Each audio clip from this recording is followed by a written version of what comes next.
दोस्ती और रणनीति दोनों साथ साथ चलती हैं। आज भारत की नजर अफ्रीका पर है और अफ्रीका में एक ऐसा देश है जो पाकिस्तान का करीबी दोस्त है, इथोपिया। लेकिन अब वही इथोपिया प्रधानमंत्री नरेंद्र मोदी का भव्य स्वागत कर रहा है। सवाल बड़ा है, क्या पाकिस्तान के दोस्त के दरवाजे पर भारत की एंट्री इस्लामाबाद के लिए एक और कूटनीतिक झटका है? और क्या पीएम मोदी अफ्रीका में पाकिस्तान के प्रभाव को कमजोर करने की रणनीति पर काम कर रहे हैं? दरअसल प्रधानमंत्री नरेंद्र मोदी अपने 3 देशों के दौरे के दूसरे चरण में पूर्वी अफ्रीकी देश इथोपिया पहुंचने वाले हैं। ये दौरा इसलिए भी ऐतिहासिक है क्योंकि 15 साल बाद कोई भारतीय प्रधानमंत्री इथोपिया जा रहा है और ये पीएम मोदी की पहली इथोपिया यात्रा होगी। अदीस बाबा की सड़कों पर पीएम मोदी के स्वागत के लिए बड़े बड़े होर्डिंग्स लगे हैं। इथोपिया के प्रधानमंत्री डॉक्टर अबी अहमद अली ने खुद पीएम मोदी को आमंत्रित किया है, जो इस यात्रा के महत्व को दर्शाता है। अब सवाल यह है, क्यों खास है पीएम मोदी का इथोपिया दौरा? इथोपिया सिर्फ एक अफ्रीकी देश नहीं है, बल्कि ये अफ्रीकी संघ का मुख्यालय है। यानी अदीस अबाबा को अफ्रीका की कूटनीतिक राजधानी कहा जाता है। ऐसे में पीएम मोदी का यहाँ पहुंचना सिर्फ द्विपक्षीय नहीं, बल्कि पूरे अफ्रीका के लिए भारत का संदेश है कि भारत अब अफ्रीका को केवल सहायता पाने वाला महाद्वीप नहीं, बल्कि रणनीतिक साझेदार मानता है।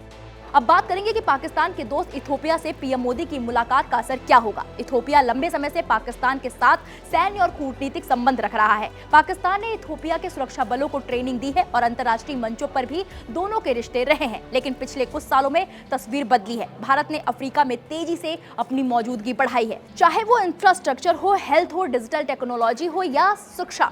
पीएम मोदी का ये दौरा पाकिस्तान के लिए साफ संकेत है कि भारत अब उन देशों तक भी पहुंच बना रहा है जिन्हें पाकिस्तान अपना प्रभाव क्षेत्र मानता था।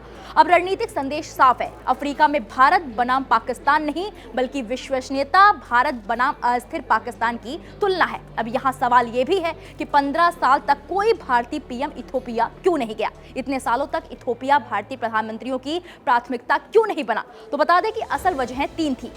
पहली, अफ्रीका को लंबे समय तक भारत की विदेश नीति में सेकेंडरी माना गया। दूसरी, इथोपिया में आंतरिक अस्थिरता और संघर्ष। तीसरा, भारत का फोकस एशिया, अमेरिका और यूरोप तक सीमित रहा। लेकिन पीएम मोदी के कार्यकाल में ये सोच बदली। मोदी सरकार ने साफ कहा, Africa is growth partner, not just a diplomatic partner. वहीं अब ये जान लेना भी जरूरी है कि इथोपिया में क्या बदला है। तो बता दें कि भारत के राजदूत अनिल कुमार राय बताते हैं कि इथोपिया इस वक्त बड़े बदलाव के दौर से गुजर रहा है। प्रधानमंत्री अबी अहमद अली के नेतृत्व में आर्थिक सुधार, निजी निवेश को बढ़ावा, विदेशी नागरिकों को संपत्ति खरीदने की अनुमति, इंफ्रास्ट्रक्चर और इंडस्ट्रियल जोन का विस्तार, यही वजह है कि अब इथोपिया भारत के लिए नए अवसरों का गेटवे बन गया है।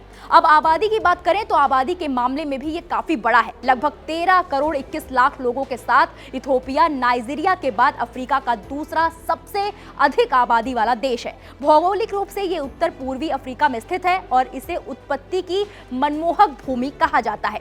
यहाँ चट्टानों को काटकर बनाए गए प्राचीन गिरजाघरों से लेकर ऊंचे पठार, रेगिस्तान और ज्वालामुखी तक सब कुछ देखने को मिलते हैं। यहाँ पर मुस्लिम और क्रिश्चियन आबादी अधिक है। वैसे भारत और इथोपिया के रिश्ते सिर्फ सरकारों तक सीमित नहीं है, बल्कि इथोपिया में हजारों भारतीय business, pharma, textile, education sector में काम कर रहे हैं। वैसे देखा जाए तो भारत और इथोपिया के रिश्ते दशकों पुराने हैं।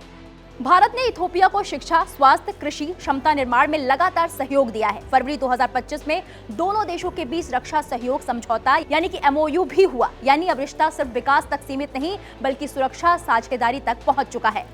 अब यहाँ पर ब्रिक्स एंगल भी अहम हो जाता है। क्यों? तो जान लीजिए कि भारत 2026 में ब्रिक्स शिखर सम्मेलन की अध्यक्षता करने जा रहा है और इथोपिया भी अब ब्रिक्स परिवार का हिस्सा है। ब्रिक्स दुनिया की 50% से ज्यादा आबादी, वैश्विक GDP का बड़ा हिस्सा है। वहीं पीएम मोदी और पीएम अबी अहमद की बातचीत में वैश्विक अर्थव्यवस्था, दक्षिण सहयोग, पश्चिम देशों पर निर्भरता कम करने जैसे मुद्दे अहम होंगे। अब सबसे अहम सवाल कि पाकिस्तान के दोस्त से पीएम मोदी की मुलाकात से भारत को क्या फायदा होगा? तो बता दें कि प्रधानमंत्री मोदी के इथोपिया दौरे से भारत को कई स्तरों पर फायदा होगा।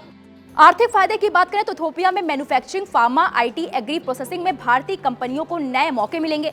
रणनीतिक फायदे की बात करें तो अफ्रीकी संघ में भारत की आवाज और मजबूत होगी। राजनीतिक फायदे की बात करें तो वैश्विक मंचों पर भारत को समर्थन मिलेगा। पाकिस्तान पर दबाव की बात करें तो अफ्रीका में पाकिस्तान का सीमित होता प्रभाव दिखाई दे सकता है।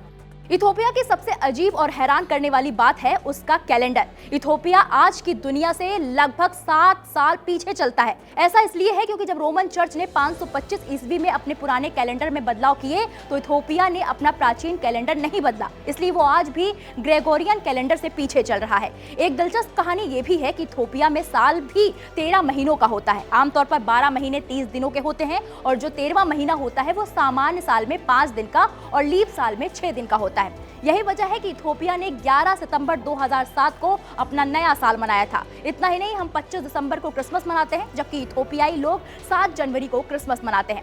शायद बहुत कम लोग जानते होंगे कि जिस कॉफी को हम पीकर अपनी थकान मिटाते हैं उसकी खोज सबसे पहले इथोपिया में हुई थी। यानी इथोपिया सिर्फ इतिहास में नहीं बल्कि हमारी रोजमर्रा की जिंदगी में भी खास है। इसकी खोज की कहानी भी बड़ी ही मजेदार है। 9वीं शताब्दी में इथोपिया में एक बकरी चराने वाला था। उसने देखा कि जब उसकी बकरियां एक खास झाड़ी में फल खा रही हैं तो वो बहुत ऊर्जावान हो जाती हैं। उत्सुक होकर उसने खुद उन फलों को चबाकर देखा। बाद में वो उन फलों को एक मठ में ले गया। वहां एक भिक्षु ने शायद गुस्से में या मजाक में उन्हें आग में फेंक दिया, लेकिन आग से निकली मनमोहक सुगंध ने दूसरे भिक्षुओं को आकर्षित किया। कहा जाता है कि उन्होंने उन भुने हुए फलों को गर्म पानी में घोल दिया और बस इस तरह दुनिया की पहली कप कॉफी बन गई।